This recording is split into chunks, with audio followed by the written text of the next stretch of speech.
Every day, Americans are bombarded with hundreds of messages suggesting that the good life is attainable through the goods life by making lots of money and spending it on products that claim to make us happy, loved, and esteemed.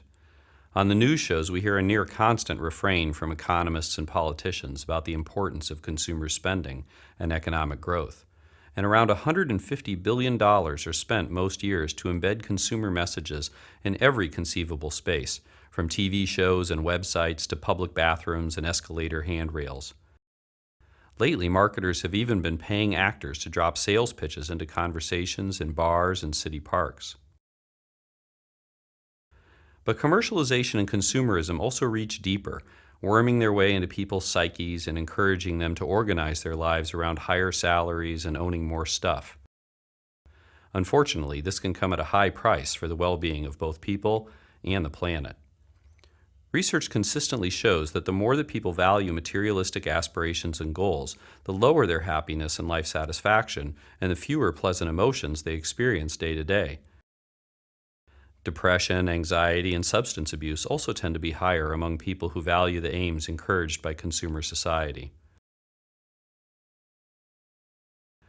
Strong materialistic values also influence our social relationships and thereby affect other people's well-being. Scientists have found that materialistic values and pro-social values are like a seesaw. As materialistic values go up, pro-social values tend to go down. This helps explain why people act in less empathic, generous, and cooperative ways when money is on their minds. When people are under the sway of materialism, they also focus less on caring for the earth. The same type of seesaw is at work here. As materialistic values go up, concern for nature tends to go down. Studies show that when people strongly endorse money, image, and status, they are less likely to engage in ecologically beneficial activities like riding bikes, recycling, and reusing things in new ways. Clearly, if we hope to have a happier, more socially just, and more ecologically sustainable world, then we need to develop ways to diminish the power of materialistic values in our personal lives and in society.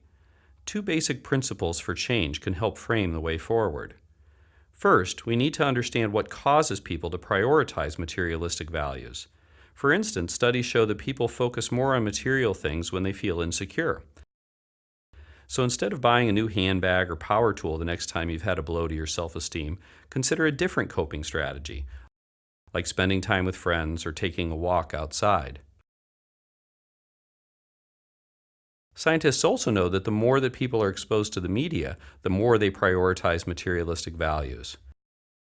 A couple of ways to diminish the onslaught of consumer messages are to use ad block to hide ads on the internet or to hit mute when commercials play on TV. But these steps can only take us so far. We also need to get active and start to remove advertising from public spaces and from our children's schools so that people aren't exposed to materialistic messages so often. The second principle for change involves promoting intrinsic values for growing as a person, being close to one's family and friends, and improving the broader world. The research shows that intrinsic values not only promote personal, social, and ecological well-being, but can also act to immunize people against materialism. It's that seesaw again. As intrinsic values go up, materialistic values tend to go down. So part of the trick is to build a life that expresses your intrinsic values. That might involve spending more time with people you care about, finding meaningful work, even if it pays less, and taking part in volunteer opportunities for causes you care about. But again, changing our lifestyles is not enough. We also need to advocate for policies that promote intrinsic values. For example, countries like France and Bhutan have recognized that they can't only focus on GDP and other measures of economic growth. Now they are starting to regularly assess citizens' well-being and sense of connection to their communities so as to develop policies that truly encourage these intrinsic values.